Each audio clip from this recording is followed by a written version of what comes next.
What is up, everybody? Welcome back to another video. In today's video, we are back with another episode of Lions Latest. We'll go through the latest Detroit Lions news. And today, we have a free agent signing for the Detroit Lions to discuss. This time of year, sometimes you get these like 1-2 signings heading into training camp, during training camp, and we have that for the Lions. So let's get it started. Fired up. It's made a great decision. Great teammates, coaches, and other people who want to be Super Bowl champions. And we are. We're going to do it this year. And we're going places because we want to go places. Touchdown, Detroit Lions!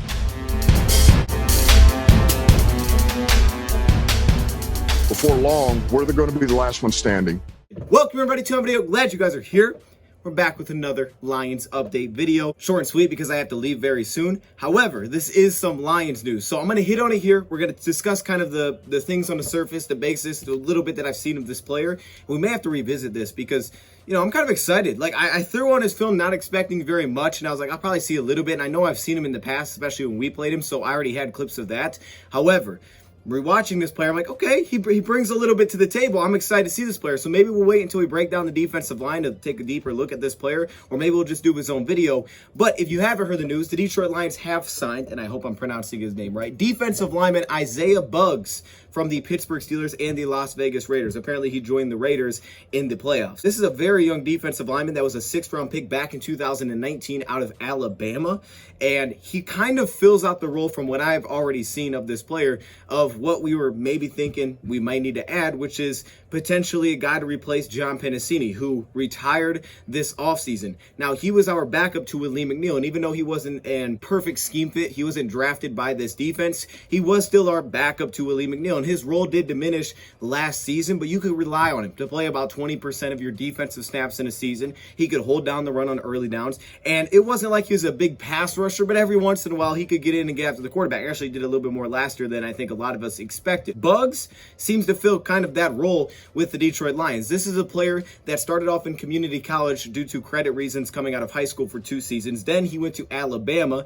and with Alabama in his final season, in his senior season with Alabama, he played at defensive end. He racked up 9.5 sacks. However, it wasn't like the ideal spot for this player, as he came out listed at 6'3", 306 pounds. Okay, so you can see by that, you can just see the size right there. It's something that we kind of lost in John Penisini that we didn't really have behind Alim McNeill. We discussed whether or not the Lions should probably add somebody in free agency, and that's not to say Isaiah Buggs will make the team, because it is a very deep defensive line group, and saying that, positions like cornerback, running back, we're thinking, hey, we might keep a couple of extra guys here. Obviously, you have to try to get down to 53. You have to get down to 53. So there's going to be some tough cuts. But this is a young player that could potentially fill out a spot where if you're not super comfortable with Michael Brockers or someone like that trying to play this role, then you need someone to be a backup to Alim McNeill, someone that can rotate in and out with him on early downs. Or if you don't have Alim McNeill for whatever reason, someone that can play that spot. And that just might be Isaiah Buggs. Now, this is not the most athletic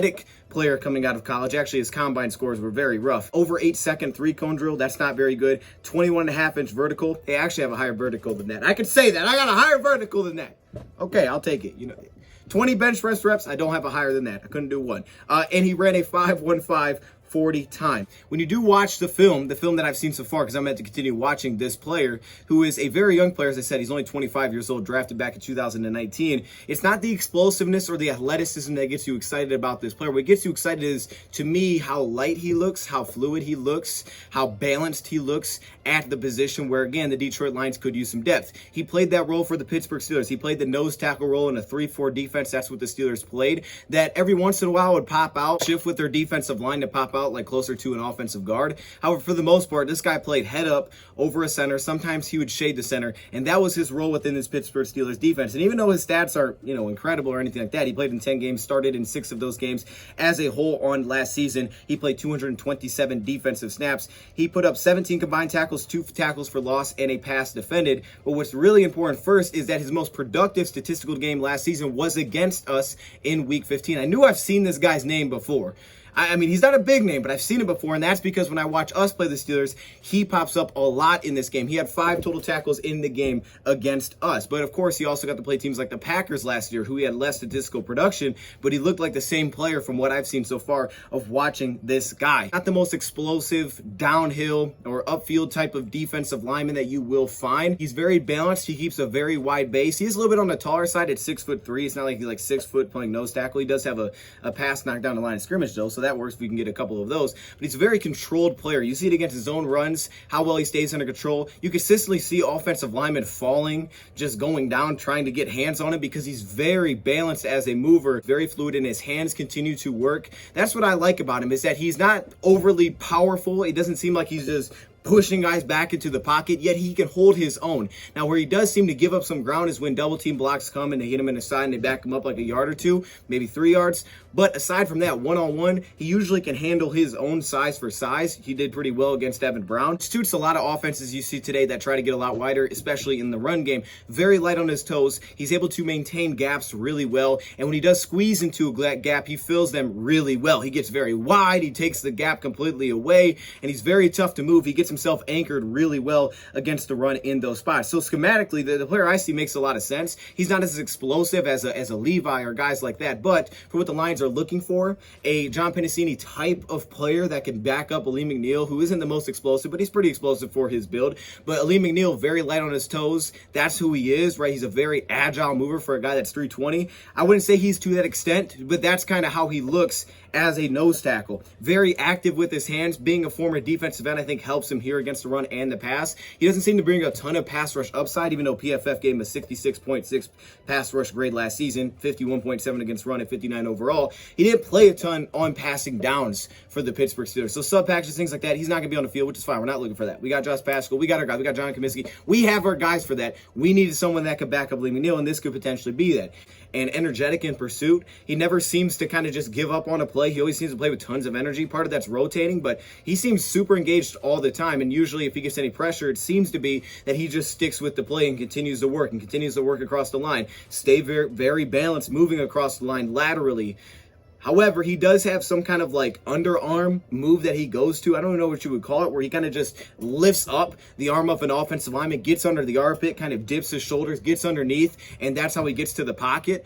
That's one of the moves that he does bring. So he has a little bit of technique in his hands, it seems, but he's not a big pass rushing interior defensive lineman seemingly. He may give you a pressure here and there, kind of just like John Penisini did. One pretty glaring issue I noticed with the Steelers, and apparently this showed up back in college as well, before I even saw the measurements, his arm length. 31.5-inch arms, and it definitely shows up. His body positioning is very important, and he's also not the most explosive athlete, so he's more in this attack-react kind of scheme. But if he's in two-gap situations, it can be difficult for him to maintain two gaps, not because he's completely moved out of the play, but because he struggles to disengage and make the play through that gap. So gap positioning is very important for him. It's why attack, react, one gap scheme probably suits him the best. Which I can see why the Lions are looking at this saying, hey, this might be worthwhile, because if we give him more of a one gap responsibility, but it's more attack and react, and we're not closing our eyes and just running through, because explosively, athletically, he's not really that gifted. And at the same time, if he was, he probably wouldn't be available.